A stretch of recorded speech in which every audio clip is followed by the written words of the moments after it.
Hello, I'm Mark Edwards. I am a senior here at IU East, and this is my presentation on communication and organizations. First, let's get a little background. I am a security officer working at Blue Buffalo.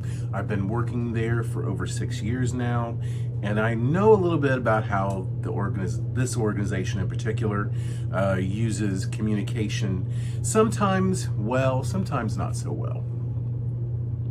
So, main point here.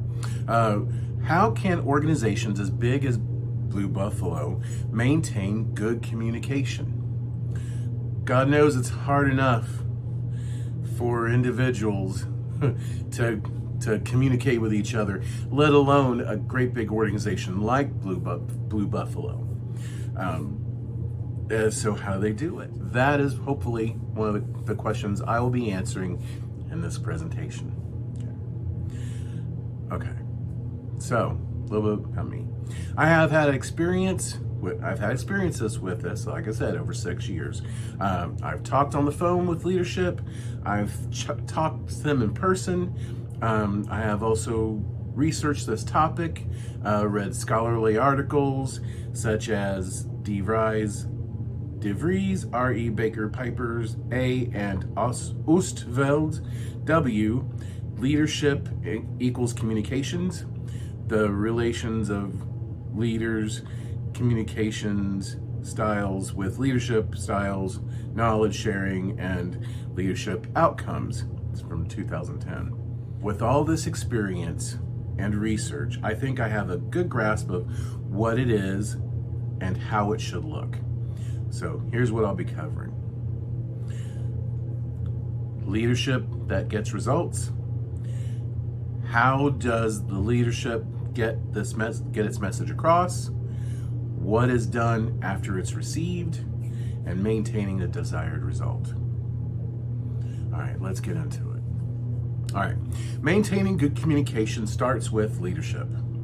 There are different styles of leadership. For this discussion, I'll be comparing task-oriented leadership with charismatic leadership. It's two different styles. Task-oriented leadership is focused on getting the job done, period. And according to the Winslow studies of the early 1900s, is also a good way to leave your employees very dissatisfied with their jobs.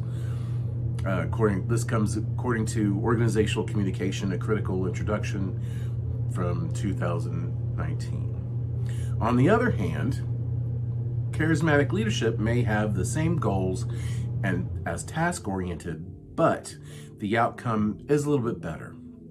Charismatic leadership works best with the workers. What is charismatic leadership? It is like being a cheerleader for the workforce. It knows what the goal is, and it cheers its workers on to meet the goal and then go beyond. And that is absolute the best way of describing it. You are cheering the workers on to do their best work and get the best output from them. So let's look at charismatic leadership. Charismatic leadership brings the workforce together and can give a sense of community within a department. It works best, according to Winslow studies, 1900s, works well with people, and it focuses on the positive outcomes. It also empowers the people to do their best work. Again, go back to the cheerleader analogy. So once they do this, how they do it. Coaching employees, this is according to Travis McNew, the environmental specialist at Blue Buffalo, who I've had interviews with about this subject. What they do is they do coaching, like one-on-one. They also send out emails every day. There's always an email sent out. To make sure that everything's being maintaining focusing on the goal that they're wanting to get to, and they follow up again with their employees. How are you doing? Is it doing good? Keeping on track? That kind of thing. And that's how they carried it out. All these ways go to show how charismatic leadership works. It's clear, it's motivating, and it helps to develop a culture within an organization.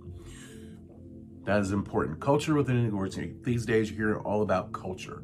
What's our culture like? What's our culture like? Charismatic leadership cares about culture and the values. It incorporates them into its style, and therefore strengthens the workers. Like, again, sense of community, gives them that, and also adds to the culture of the workforce. And that's how it works. Yeah. Let's take a look at another leadership and communication style, the task-oriented style, and see how that works. Okay. So what is it? What is task-oriented leadership? Cares about completing the task through efficiency and structure. It doesn't care how the task is done necessarily, just that it gets done. It is goal-oriented, doesn't focus on the employee's needs, whereas charismatic leadership does. It cares about the employee's needs and wants them to do a good job, so they can get the best work, like I said. And it's very concise. The communication is very just the facts, ma'am. What I call just the facts, ma'am. You doing this? Yes. You understand what I've told you? Yes. Okay, like go to it. You're going. It's good for a team. It overlooks a little bit of the cons. It overlooks the needs of the employee, like I said. And it can be autocratic, which means, you got one guy up here giving orders to everybody else, where this guy is doing practically nothing but giving orders. It doesn't work well with people. It just doesn't.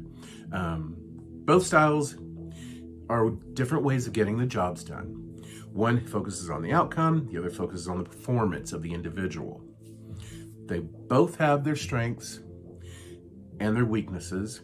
They are both goal-oriented, and they both can have a positive side. In conclusion, communication, whether it's within an organization, between two organizations, or even in our own personal lives, is important. It helps the company to be productive and successful. And it can also be difficult to maintain, just like a relationship. Every great organization started out small and worked its way up. Communication was a huge part of that growth, and as it grew, it adapted and became something more than it was when it started. Thank you for listening to my talk. Have a great day. Bye.